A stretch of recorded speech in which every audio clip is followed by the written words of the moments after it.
Oke, salam sejahtera guys.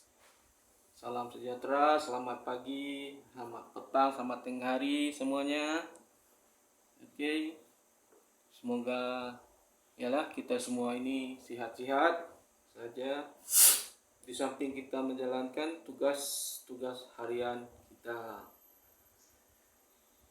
Terima kasih karena Anda telah melawat channel ini dan semoga yang diberkati, semoga yang masuk ke laman-laman channel ini Anda akan diberkati Tuhan selalu.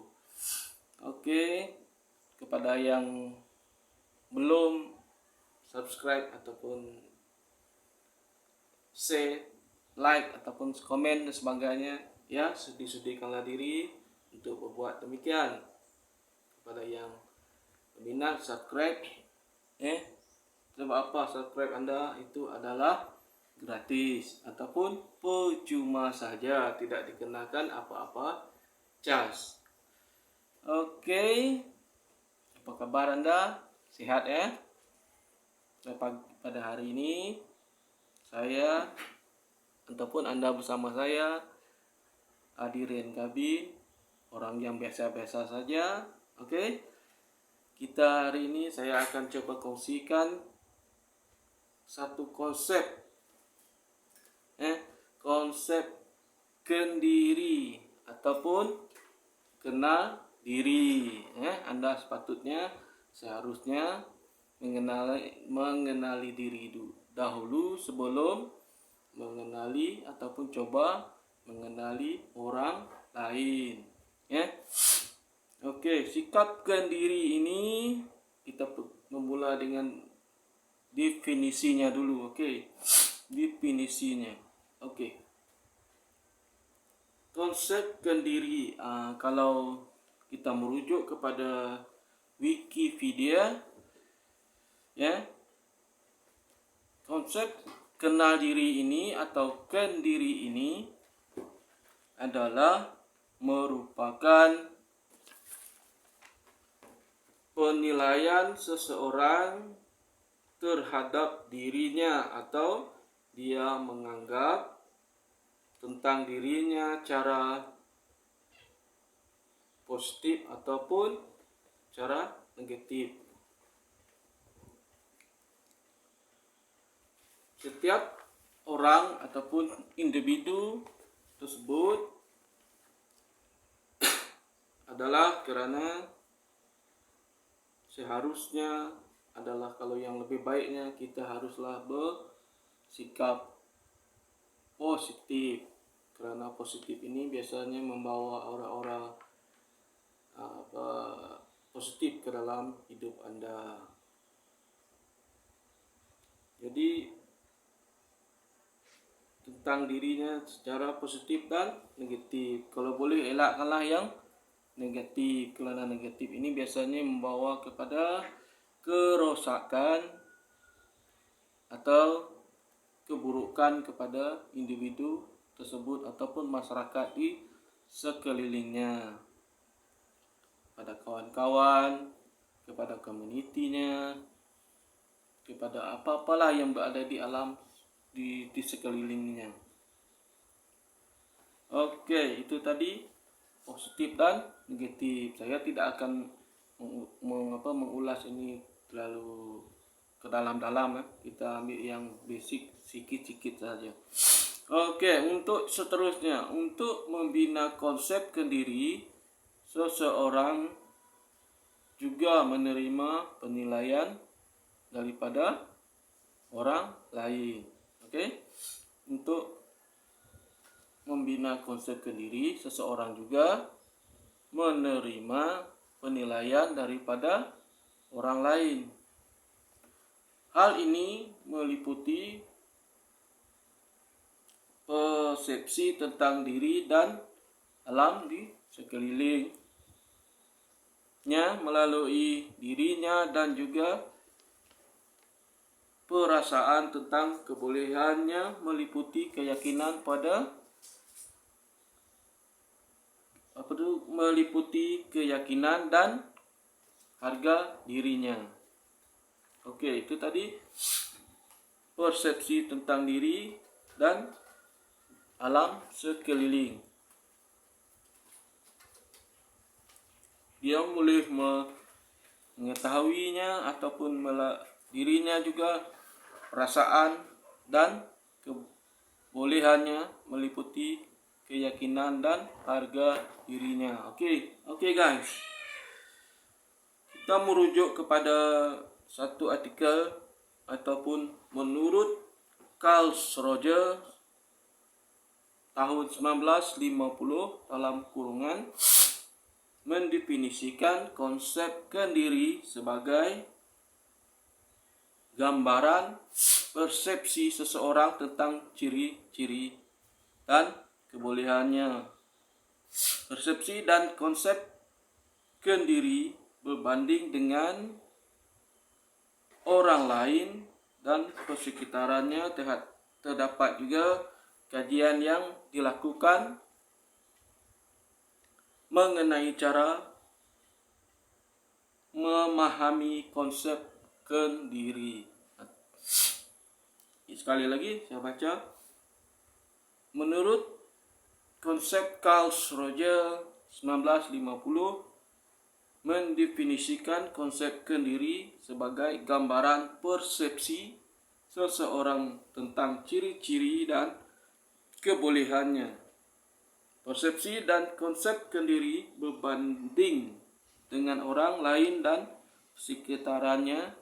Juga terdapat kajian yang dilakukan mengenai cara memahami konsep kendiri. Oke. Dari segi psikologi pula, Hall dan Lindsay seperti yang dipetik oleh Stad 1963 berpendapat konsep kendiri boleh dilihat dalam dua cara, yaitu tanggapan seseorang individu. Itu tadi yang pertama, tanggapan seseorang individu. Untuk yang kedua, itu dua cara untuk mendapat konsep kendiri boleh dilihat dalam dua cara. Oke. Cara yang pertama tadi, tanggapan seseorang individu.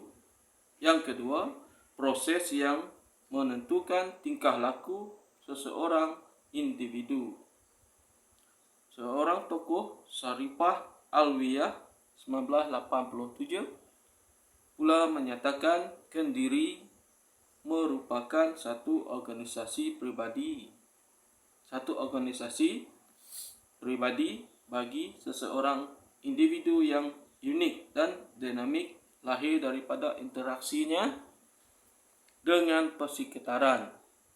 Hal tersebut seterusnya akan menentukan ciri, tingkah laku, perasaan dan ataupun pikiran. Oke. Itu tadi tentang rujukan yang pernah dirujuk oleh sesiapa yang ingin mengenali konsep kendiri ini ataupun kenal diri ini. Oke. Baiklah. Oke guys. Siapa yang masuk ke laman ini, tolong guys, tengok sampai habis guys, biar ini konsep ini kita sedikit sebanyak kita paham, kita memahami konsep kendiri ini. Oke, seterusnya konsep kendiri yang positif. Oke, yang positif. Kalau tadi ini ada dua, yang positif dan negatif. Untuk konsep kendiri yang positif, seseorang itu percaya dan yakin kepada diri sendiri secara lebih sihat, lebih positif, sihat, mempunyai minat yang baik dan objektif serta tidak terlalu sensitif. Oke, tidak terlalu sensitif. Ia juga meliputi sikap terbuka dan memberi pandangan jika wujud keadaan yang baik dan stabil. Oke. Yang positif ini ialah yang kita pahamkan. Yang positif ini biasanya perkara yang baik-baik, ya, yang membuat orang tertarik ataupun membuat orang suka pada individu tersebut.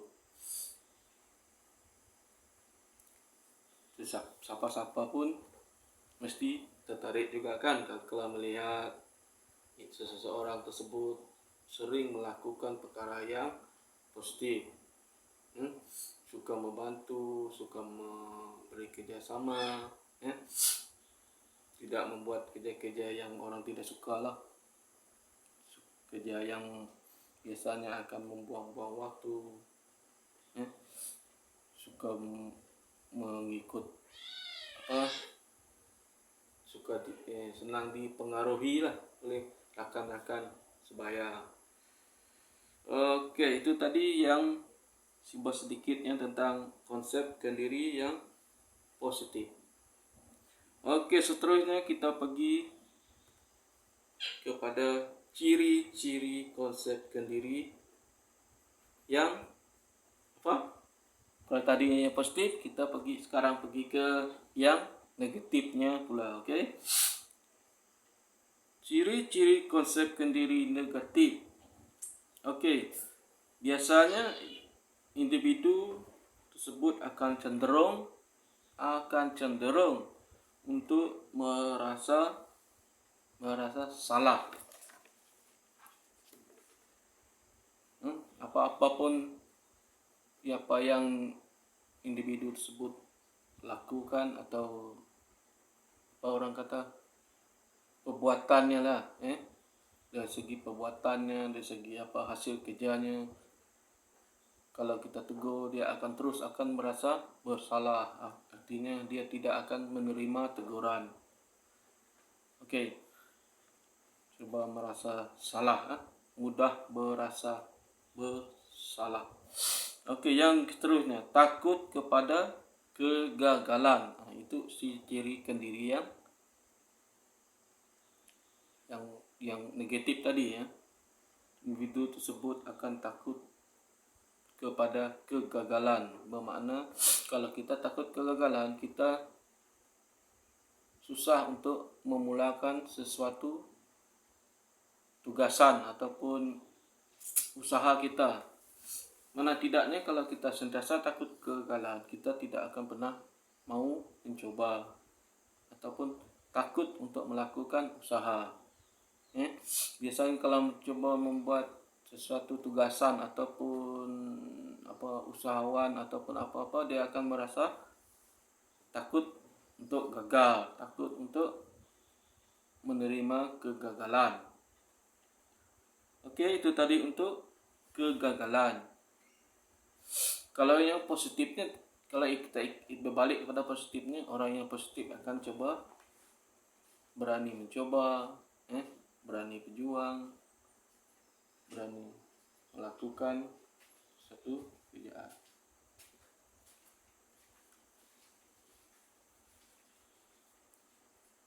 Oke.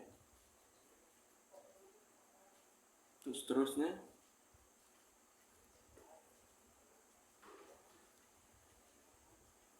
sering merasa bimbang. Perasaan bimbang tak habis-habis. Dia akan merasa bimbang lah, takut lah, gelisah apabila berada di situasi beliau akan sering merasa bimbang untuk menempuhi alam-alam kehidupan, menjalani hidup seharian ataupun membimbang apa-apa yang memikirkan masa depannya, memikir apa-apa hasil pekerjaannya, bimbang. Oke, itu tadi bimbang. Sekarang kita ke Seterusnya, cepat berkecil hati walaupun melibatkan masalah kecil. Cepat berkecil hati walaupun melibatkan masalah kecil. Tengok betapa rapuhnya seseorang yang mempunyai ciri-ciri kendiri ini yang negatif. Okey. Cepat berkecil hati walaupun melibatkan masalah yang kecil. Itu pun sudah membuatkan dia berkecil hati dengan gurauan kawan, dengan teguran orang, teguran ibu bapa, guru atau apa sebagainya. Okey, jadi seterusnya pencapaian akademik. Pencapaian akademik yang rendah. Mana tidaknya kalau sudah bersikap takut, bimbang, cepat kecil hati. Jadi sikap-sikap ini akan membawa kepada keruntuhan. Okey, keruntuhan ataupun melemahkan semangat individu tersebut. Apalagi kalau budak-budak sekolah, para penuntut di usia-usia yang masih muda dan berpikiran yang belum matang, kebiasaannya akan terpengaruh dengan keadaan sekeliling, dengan beban kerja, dengan beban pendidikan, pelajaran, macam-macam lah yang dia akan mempengaruhi pencapaian akademik yang menjadi pencapaian akademik yang menjadi rendah. Okey. Yang seterusnya, tidak gemar kerja yang mencabar. Tidak gemar dengan kerja yang mencabar. Kalau nak buat kerja yang mencabar, nanti dia akan berpikiran di sebaliknya, dia akan takut gagal, takut buat salah. Itu mempengaruhi pikiran ataupun dia menjadi bimbang. Nanti takut ditegur orang. Macam-macam lah tanggapan individu yang berpikiran sikap-sikap kendiri yang negatif ini. Okey, seterusnya, kurang keyakinan kepada diri sendiri. Kurang keyakinan kepada diri sendiri, tidak yakin pada diri sendiri, jadinya suka menyendiri, tak mau campur dengan orang, tak mau bergaul. Jadi dia sentiasa akan menyebabkan kurang keyakinan pada diri sendiri. Okey, seterusnya, kurang berminat untuk mendapatkan maklum balas. Kurang mendapatkan maklum balas. Apabila seseorang itu mempunyai konsep-konsep kendiri, dia akan kurang ataupun tidak berminat untuk mendapatkan maklum balas apabila kita menyuruh individu tersebut untuk melakukan ini, melakukan itu, arahan-arahan yang kita berikan, dia sukar untuk mendapat feedback ataupun tindak balas. Jadi beliau ini mempunyai sikap yang kurang berminat terhadap apa-apalah yang di sekelilingnya. Apa yang kita buat, apa yang orang suruh, apa yang arahan yang diberi, beliau akan sukar, kurang ataupun tidak berminat untuk mendapatkan maklum balas. Okey, seterusnya, melihat diri sebagai kurang menarik dan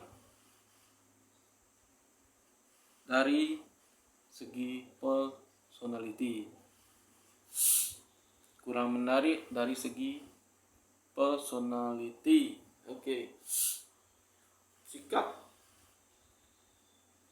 konsepkan diri negatif ini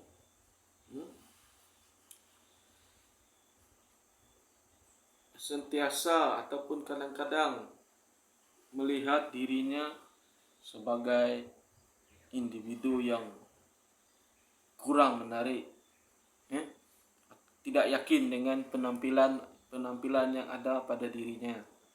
Dia akan merasakan rendah diri. Apalah aku ni macam ni, nasibku ni, watakkan aku tak menarik seperti orang lain.